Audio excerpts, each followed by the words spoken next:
We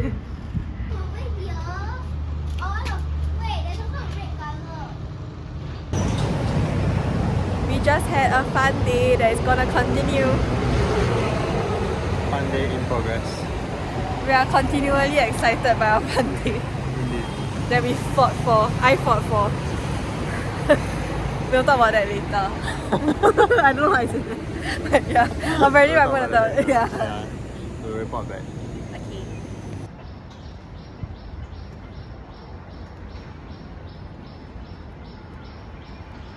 I edited my dress to be a little bit shorter, and I changed like a little bit of my accessories to meet my friend later. Get your stripes in, baby. Get your stripes in. Is it a video? Oh,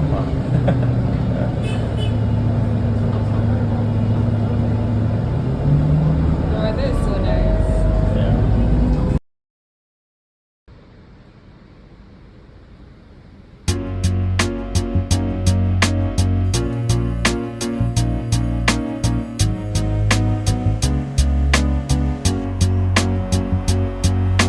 In a little while from now, if I'm not feeling any less sour, I promise myself to treat myself and visit a nearby tower. And climbing to the top, will throw myself up in an effort to make it clear to whoever what it's like when you're shattered, left standing in the lurch at a church where people saying, "My God, that's tough." She stood him up. No point in us remaining. May as well go home. Decided on my own, alone again. Naturally, to think that only yesterday I was cheerful, bright and gay, looking forward to, but who wouldn't do the role I was about to play? But as if to knock me down, reality came around, and without so much as a mere touch, cut me into little pieces, leaving me to doubt. Talk about God in His mercy, or if He really does exist. Why did He desert me in my hour of need? I truly am indeed alone again. Naturally, seems to me that there are more hearts broken in the world that can't be mended, left unattended. What do we do? What do we do?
I'm walking to Singapore Art Museum today. This is my outfit.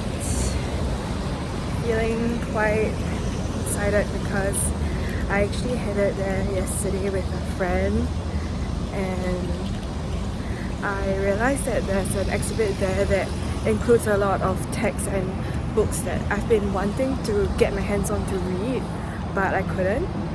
I couldn't because like maybe they were like books that I could only get from the reference section, etc. Books, like art books basically, that would be really expensive to purchase myself. And I feel like since Sam is right opposite my house, I should just treat it like a library basically. So I'm having a little excursion, and I spent today just cleaning the house and making myself food and stuff like that. So yeah.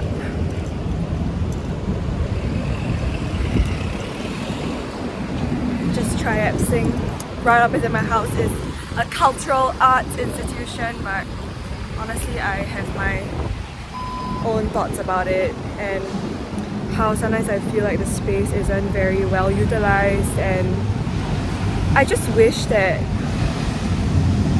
like institutions like Singapore Art Museum would invite more artists and programmers and producers to like make the space come alive. It just feels like quite empty artworks. Yesterday me and my friend went to see an exhibit and they were showing pictures that we saw 10 years ago, so I was just like, wait, but why? But anyways, excited for today.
The video.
betrayed myself.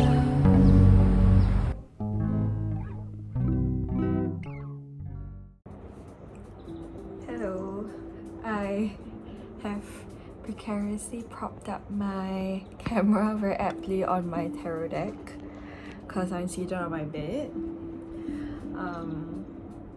I have a pot of tea.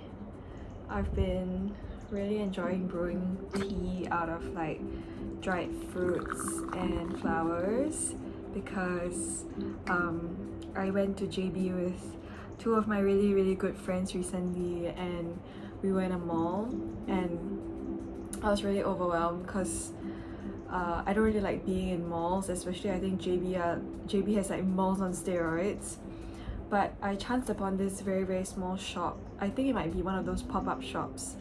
But it was not like a push cart, it was like a little small corner shop. And they were selling like teas, like made out of fruits and flowers, like red date tea, goji berries, and this one has jasmine flowers in it. It's really pretty with dried fruits. I think like maybe dates and apple or pear. I was having a really lethargic day today, and then I thought that maybe I would like to just turn on my video because I thought of journaling, but I kind of wanted to like talk out some of my feelings about days like today. So I've been on a week of break off work. I took leave for a week in advance, knowing that I would need rest, and rest that wasn't like predicated on leaving the country, but just rest in my own home, in my own space. And yeah, it's been really nourishing and lovely. And see that I've hung up some new things on my wall. This is a scarf that my mom passed to me that she salvaged from my dad's closet. She said that he never opened it. So, and also like behind me I have a little lace that I thrifted from KL when I went last year with friends. So yeah, it's been really nice to just spend a lot of time in my room, a lot of time around the house, just cooking, cleaning, I think reacquainting myself with my home space and realizing the different areas that I like to use and move around in. So like, for example, like I have a big coffee table outside where I like to eat my breakfast instead of the dining table, and it's also a nice place to read and do like crafts on the table. And then I feel like I have a bit more like space beyond my room to explore creative projects. Yeah, this week has been really rejuvenating. Not in the sense of like I did a lot of exciting things, or that I like had a lot of epiphany. I think it's more of that like, oh, I'm really grateful that I had the foresight to plan for a week like that. And I'm really grateful that such spaciousness has allowed me to spend time with myself again, because my friend very aptly pointed out that it seemed that like I really missed my own company, and I think I really did, because like in the few weeks or like the weeks leading up to the break, I was sort of like falling apart mentally because I felt so, I think I was really exhausted and a little bit burnt out, to the point where like my capacity for like really small frustrations was like really off kilter, and I was breaking down a lot, and it felt like there was this huge thing to address. But I also did go for therapy, and my really wonderful therapist was like, you just sound so tired, and sometimes being tired just means you don't do anything. And I think like with the break I've always had the intention to rest a lot during my break. And I also had a few goals here and there, like I really wanted to learn like embroidery, I wanted to set up my sewing machine again, and you know, like the usual things. I wanted to like go to the gym, I wanted to cook a little bit more and stuff like that, which I actually ended up doing all of those things. But what was actually really, really helpful, I think, for me to end up feeling like I was in a headspace to do these things was not actually planning out my day so tightly and waking up and feel like really allowing my feelings to guide me throughout the day. And I think I am someone that is very much guided more by intuition and feeling than by plans and programming. I don't really respond well to to-do lists or like checklists or like schedules.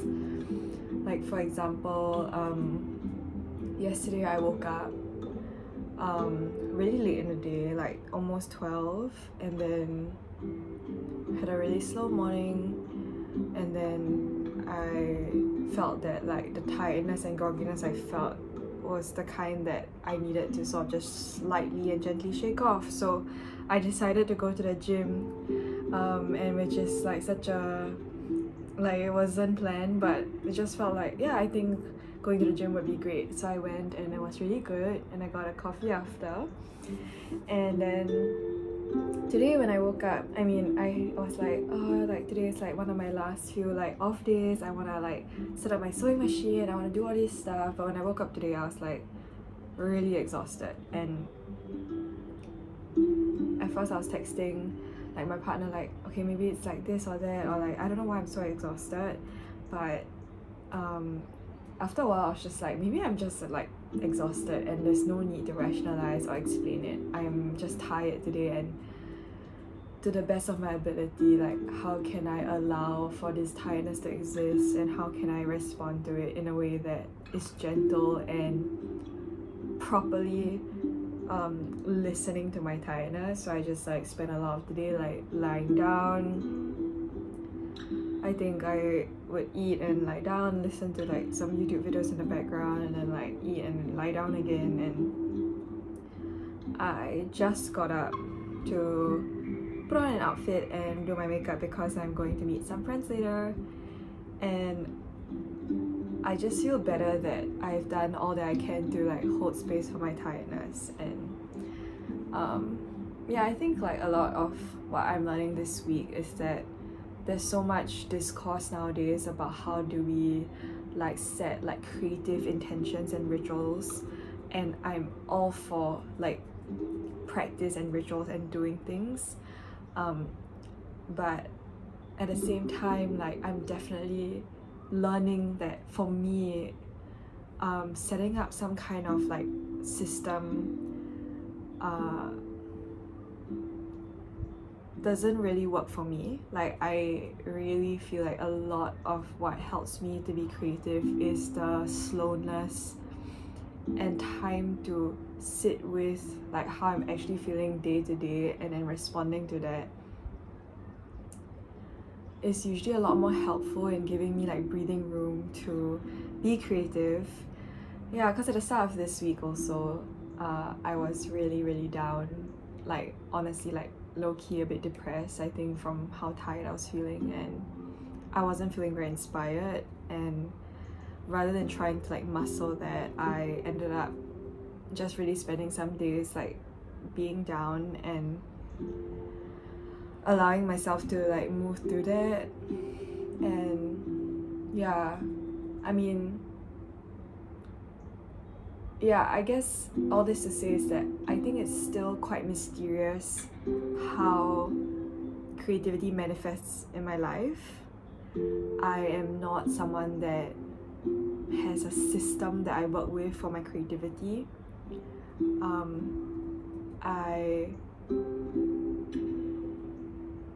I feel like the most important factor for creativity, like as a consistent theme throughout this year, is just showing up and giving myself that ample time.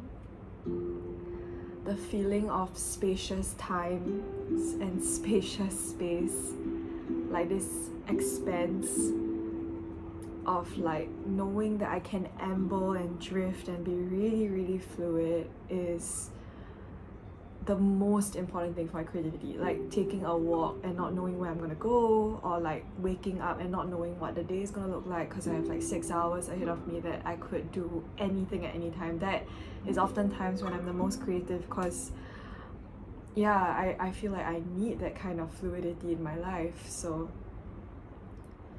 I did end up setting some intentions for July. Some mediums that I'm really excited to work with, like embroidery and sewing. Like I mentioned, I want to continue some of that in July even when I start work. And I think a lot of the intentions end up guiding me during these periods of lull. When I actually have that lull, the intentions come back and they guide me.